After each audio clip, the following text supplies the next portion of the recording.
Know your numbers like you know your name. First, we're going to cover what the acronyms are. You hear in marketing, you're sitting there going, gosh, what are they? A lot of times you can't even search them on Google to determine what they mean. Now you need to understand, what is your cost to acquire a sale? So how many leads is it taking to get one sale? So let's just say, for example, it's taking you 20 leads. So your cost to acquire, if it takes you 20 leads and you're $20 a lead, 20 times 20, it's costing you $400 in marketing costs to get one sale. Your lead to sale ratio is 20 to 1. The lead to sale ratio fluctuates based on skill set. So this is why you've got to watch your team's numbers like a hawk. You can't be this person that just turns your head and you get a sale that comes in and you're jacked up. See, you're an amateur if you do that. A rule of thumb, you need to be around 10 leads to one sale. The maximum can be 13 to 1. We're going to be talking about is how do we really understand our numbers like we know our name. And that's something you want to write down. Know your numbers like you know your name. I brushed on this about a few weeks back, but the one thing we're going to really get into is the net numbers, right? For example, first, we're going to cover what the acronyms are. You hear in marketing all these acronyms where marketers or advertisers will throw these acronyms around. And if you're sitting there going, gosh, what are they? A lot of times you can't even search them on Google to determine what they mean. So let's get started. Now, you're going to hear something called CPL, CPA, lead to sale ratio. So write that down. CPL, CPA, and lead to sale ratio. What do they mean and why are they so important to your business and why you need to know them? So we're going to break down what each one means. So first off is CPL, write it down, cost per lead. So every single lead has a cost. For example,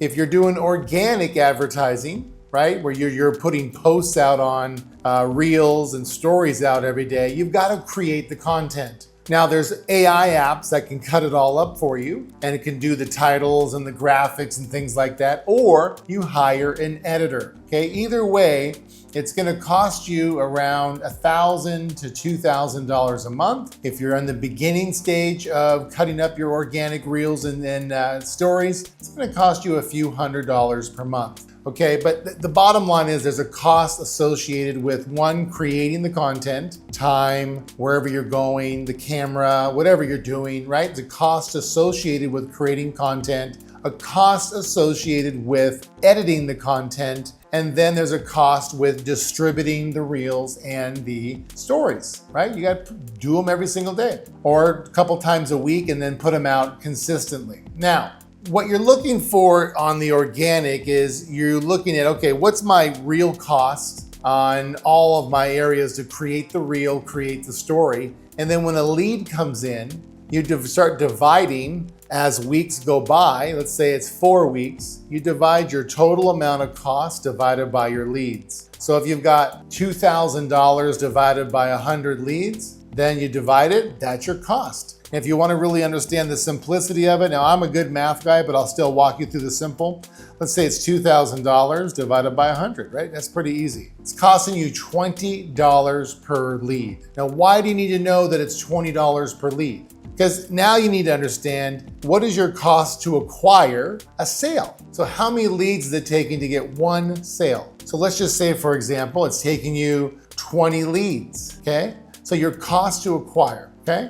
So let's go into the, really, if it takes you 20 leads and you're $20 a lead, 20 times 20, it's costing you $400 in marketing costs to get one sale. You understand what I'm saying?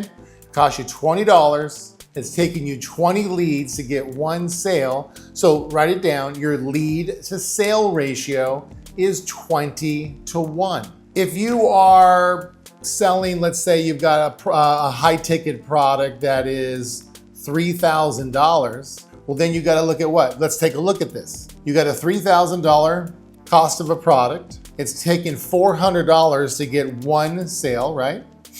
So then you take 3,000 minus 400. So you've got $2,600 left. Now you've got 10% on the 3,000 for your closer and 5% for your setter. So write that down. You've got 10% commission for the closer, 5% for the setter. So if you go back up to the 3,000, times 10%. You should know this is 300 bucks. And then you've got 150, 300 divided by 2. So you got 300, let's just go back up to 2,600 minus 300 minus 150. All in, okay, you've got about 2,150 left over in profit. So after you paid your setter, after you've paid for your the cost for the advertising, cost for a closer, you got 2,100. So your real costs are what? 3,000 minus 2,150. Your real costs are $850 to acquire that sale. It says for the marketing, this is all organic, by the way.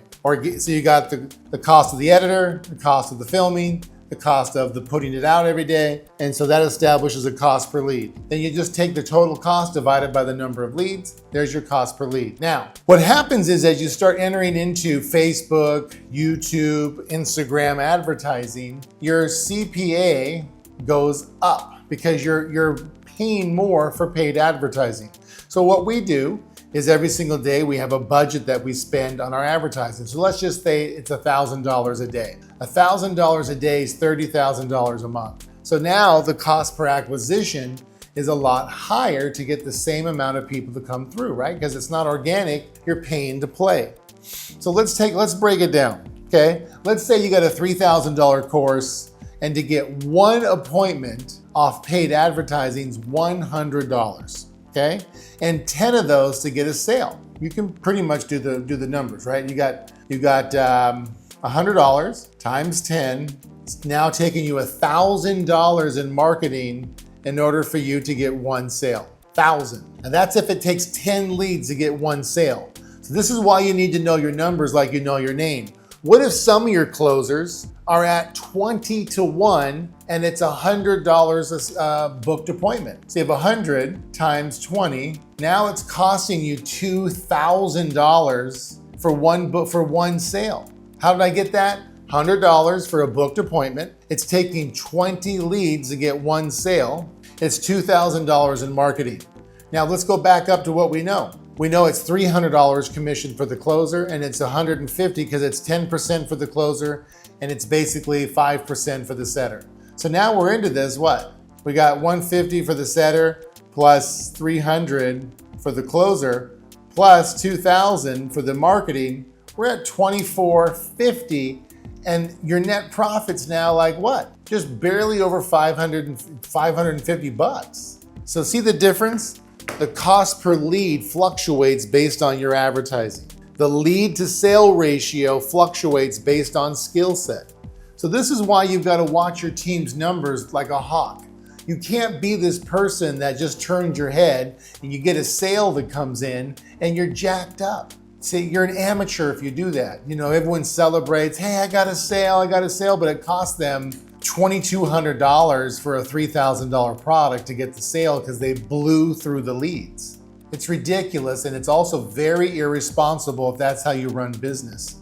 I've seen that time and time again where people just absolutely are irresponsible and they have no idea how to run the business. So they need to be, a rule of thumb, you need to be around 10 leads to one sale. The maximum can be 13 to 1, the maximum. And if you're at $100 booked appointment, 13 times, this is relatively easy, it's $1,300. 13 times 100 is $1,300. So by the time you get done paying the closer and the setter, you still have about $1,200 left over for infrastructure and all the other things. So people always think, hey, if I'm gonna own the business, I'm gonna make all this money. Well, you can, but you've gotta make sure that you have your game on in all different directions. How to run the media, how to produce ads, how to edit, how to copyright. You gotta pay for all this stuff, and then you gotta keep things moving and keep things going.